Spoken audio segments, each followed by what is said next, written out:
Sure. Hi, I am Anthony with the movie blog. Very, very excited to speak with the both of you. I hope you guys are ready. I know you guys have been doing interviews all day. We're going to have a little bit of fun. Yay! So I got some questions for y'all. Some's going to be easy, some's going to be harder.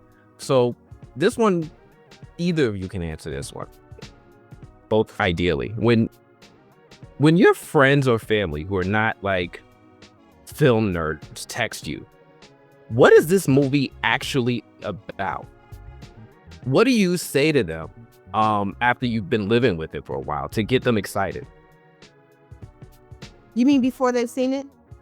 Yeah, absolutely. Like, I don't know a lot of people who have seen it, but I know there's some people on the fence. On the fence about seeing it, or on the fence about About seeing it. But you told them to go see it, right? Of course I did. Okay. Regina is in it. Like, no, we need to support her. Yes. Thank you. You know what? It's a hard thing to say. I remember when people kept asking in the beginning what's about. I would say it's a father-daughter story with a lot of other stuff around it. I would say that. I would say it's an action comedy. And but I also would say you can't really describe the film. Yeah. And it's like a short amount of sentences. Comedy, then I think of like an action comedy. Yeah. It's got a lot going on. Yeah. So I know I've lived with this movie for a while. Yeah, I've lived with it a lot longer than I have, right? I know the movie was written and shot before a lot of the wild political stuff we're sitting in right now. But it plays like it was made yesterday. Is there a specific scene that hits differently for you now than it did on the day that you guys shot it?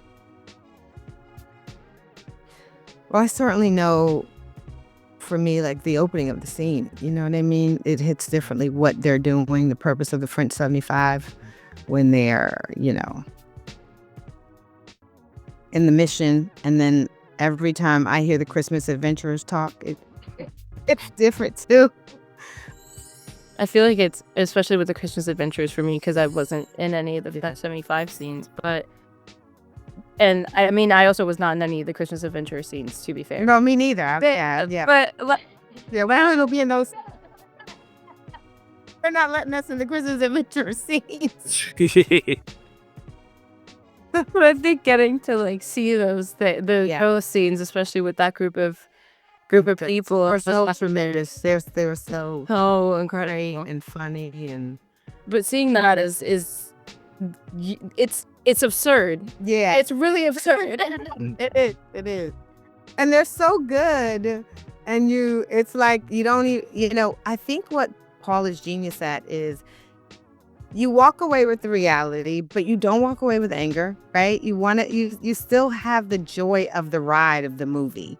Because it's not about that. That's just a part of the whole.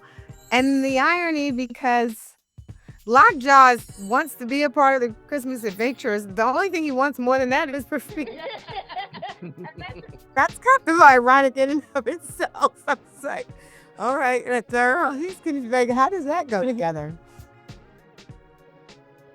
Well, I know that a lot of people have been talking about the politics, the revolution, like the Leo of it all. What's one thing in the movie that you think audiences are not talking about enough that you want them to notice the next time they watch it? That's a good question. But they're not. I mean, I say it with whatever. With like, just really real honesty. Everybody that seems to be talking about something different. I don't really know what everyone is talking about. I know people a lot. I don't know if there's anything that people have missed. There's things that like through conversations and dialogue with other individuals, people will pick up on things that they missed. But overall, I feel like everybody's connecting to all the incredible parts of the story.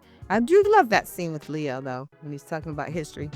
He's like, you gotta teach it all. Oh, and he's in the classroom. And he's so funny. I mean, also Sensei's whole sense of I think pride and helping in that world. I love that sense of community in the portion of the film that they have, that close-knit kind of, they took care of one another, and I did love to see that. Well, you mentioned how people are talking about all different parts of this movie. Some are talking about this, some are talking about that. Has there been any fan reactions or interpretations of either of your characters that genuinely surprised you?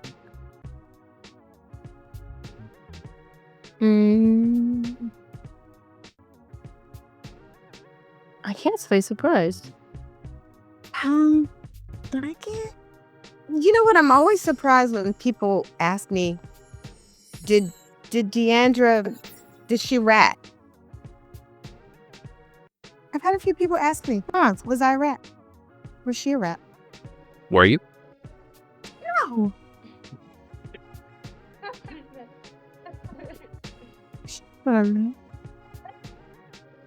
Yeah.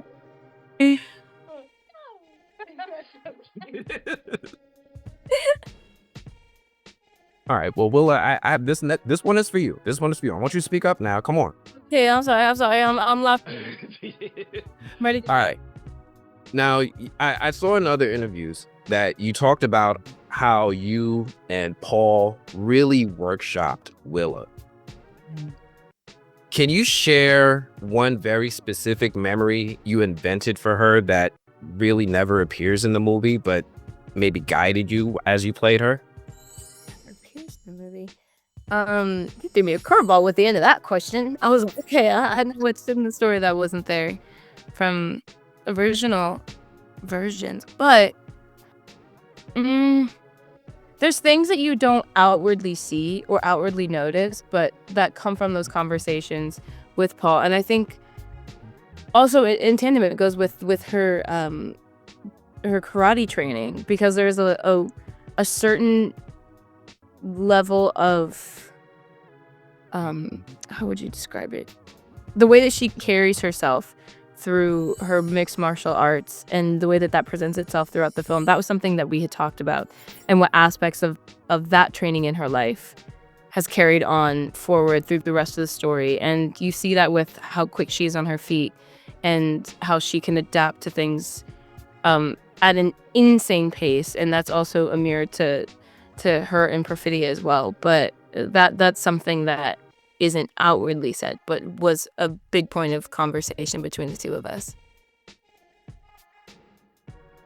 Well, thank you both so much. I really appreciate your time. I really appreciate the time that you guys put into this role in the craft. I bow down to both of you. Regina, oh man, so excited for you to see you on this platform. Thank you both so much.